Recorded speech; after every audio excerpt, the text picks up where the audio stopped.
Nah ini bagaimana ini yang paling kita perlu menyampaikan informasi dan menyampaikan teman-teman atau guru.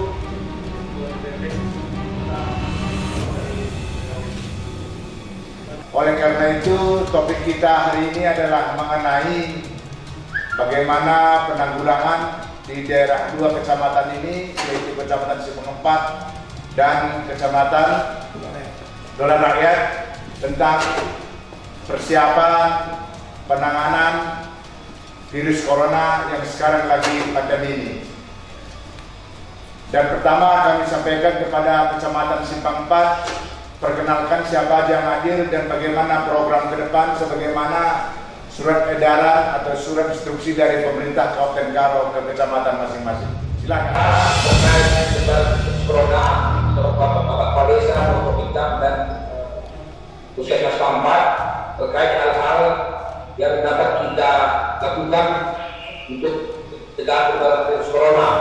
Jadi salah satu tadi yang telah kami sepakati adalah menghimbau kepada warga masyarakat yang mengadakan atau melakukan pesta misalnya ditunda lebih dahulu Pak, agar penyebaran virus corona itu dapat diatasi. Demikian Pak. Selamat Dolan Rakyat, silakan. Baik ya Pak, kami itu berhitung secara ini sudah menyampaikan kepada pengurus cabur yang mana dikelola oleh Kongres agar segera melakukan penyetopan terhadap bookingan pesta-pesta yang minggu depan sampai dengan waktu yang tidak dapat ditentukan. Kita persilakan kepada tim gugus tugas percepatan penanganan virus corona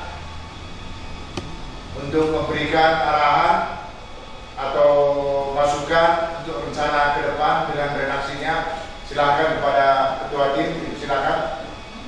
Baik, terima kasih. Sedikit perlu kami sampaikan sehubungan dengan virus corona ini atau COVID-19 ini. Untuk Kabupaten Karo sudah kita tetapkan status siaga darurat, siaga darurat sampai akhir Maret. Sementara seperti kita ketahui bahwa di tingkat nasional sudah ditetapkan sampai 29 Mei. Tentu apabila kita membutuhkan nanti perpanjangan setelah 31 Maret kemungkinan kita perpanjang, itu sesuai dengan perkembangan. Kemudian tugas utama kita adalah mari secara bersama-sama kita menjaga agar virus corona ini tidak masuk ke wilayah Kabupaten Karo.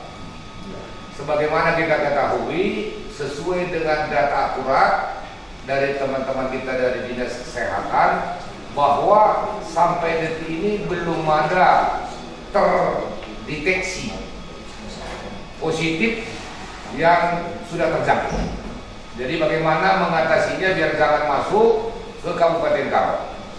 Ini tentu banyak langkah-langkah yang harus kita lakukan.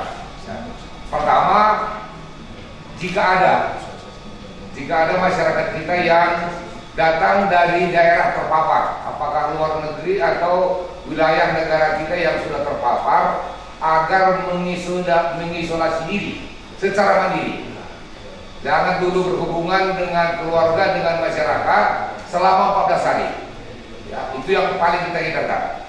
Untuk itu juga kami sudah mengambil langkah-langkah, termasuk menghimbau tidak mengunjungi keramaian-keramaian. Ya, baik berupa ya seremonial atau pesta atau apa, ini kita kurangi. Kemudian baru tadi pagi juga kami putuskan, gugus memutuskan bersama para wisata, dinas pariwisata, untuk sementara kita tutup objek-objek wisata. Ini adalah langkah-langkah kita mengurangi masuknya. Kemudian kalaupun kita kurangi masuk, tidak tertutup kemungkinan ada masuk. Ada masuk, apakah tidak terpantau atau tidak terjaga. Nah, untuk itu kita harus mawas diri, harus siap-siap bagaimana tidak mengembang. Caranya tidak mengembang, ya sesuai dengan SOP, tentu kita lakukan bersih-bersih, cuci tangan, kurangi kontak-kontak dengan kemungkinan terpapar, apakah manusianya atau juga benda-benda. Kemudian tentu langkah-langkah lain kita lakukan penyemprotan di tempat massal.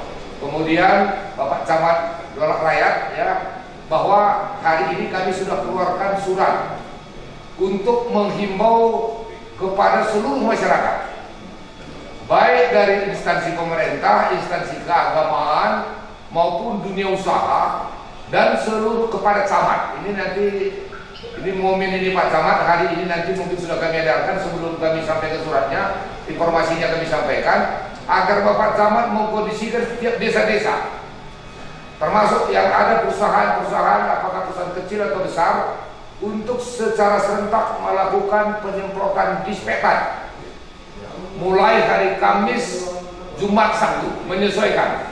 Tapi mohon maaf ini, ya kami ulangi, hari Kamis, Jumat, dan Sabtu.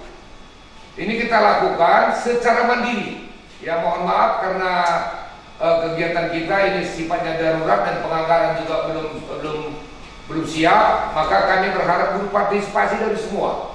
Karena pencegahan corona ini bisa kita lakukan ini apabila kita kerjakan bersama-sama. Kalau hanya pihak pemerintah mungkin kita tidak mampu, jadi kita harapkan semua stakeholder mengambil bagian sesuai dengan kemampuan tentunya.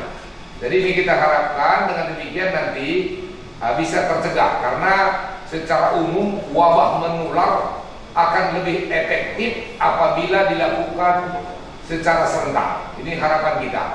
Mungkin sementara ini kaitannya dengan bagaimana penularan dan bagaimana berbahayanya, mungkin kami harapkan tambahan dari Kepala Dinas Kesehatan. Silakan Bu, Dinas Kesehatan.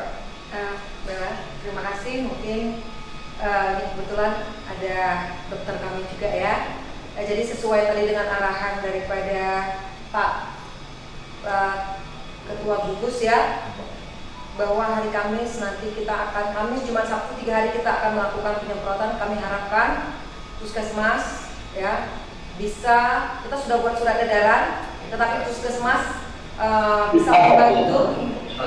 Puskesmas bisa membantu untuk pencampuran ya. Bagaimanapun kita lebih tahu apa yang harus kita semprotkan. Jadi kita harapkan Puskesmas supaya bisa juga mengingatkan seluruh bidan-bidan di desa kita ya, untuk bisa membantu dan bekerja sama dengan perangkat desa dan juga Forkopimca dalam kegiatan ini. Kemudian kepada teman-teman di Puskesmas proaktif untuk melihat orang-orang yang memang keluar masuk. Sekarang kita tidak bisa mengatakan lagi dari luar negeri, kita nggak bisa lagi mengatakan dari Jakarta, Medan. Orang-orang yang dari Medan juga sudah harus selalu waspada. Kita melihat bahwa 14 hari selalu kita harus memantau. Jadi informasi dan sosialisasi harus kita bisa sampaikan terus menerus. Situasi sekarang di Kabupaten Karo kita punya 3 ODP ya. Kita jangan terlalu alergi dengan kata-kata ODP, PDP, jangan.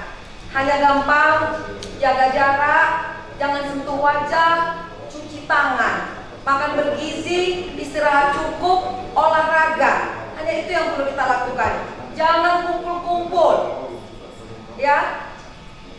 Orang yang punya masalah dengan paru atau saluran nafas itu adalah orang-orang yang harus kita prioritaskan. Kita mungkin berpikir, saya tidak kena, saya pulang ke rumah, iya. Tapi di rumah kita ada ibunda kita yang sudah berumur 78 tahun. Mereka itu adalah orang yang beresiko. Kita pulang, kita bertegur sapa dengan orang tua kita karena masih mungkin muda, kita sehat, tapi mereka sudah terpapar. Makanya di sini saya katakan, sayangi keluarga kita, sayangi diri kita. Mungkin kita berpikir, saya sendiri. Tidak saya sendiri. Saya sendiri sehat, saya sendiri melaksanakan. Tapi kalau ibu ini tidak melaksanakan, kalau bapak ini tidak melaksanakan, sama. Semua Kabupaten Karo ini akan kena. Maka saya katakan, kita harus bersama-sama. Kemudian saya mohon pada kita semua, banyak APD kami sekarang petugas kesehatan, ini teman-teman saya dokter, mohon, saya setiap hari membujuk mereka, memberi semangat mereka melalui WA. Kenapa?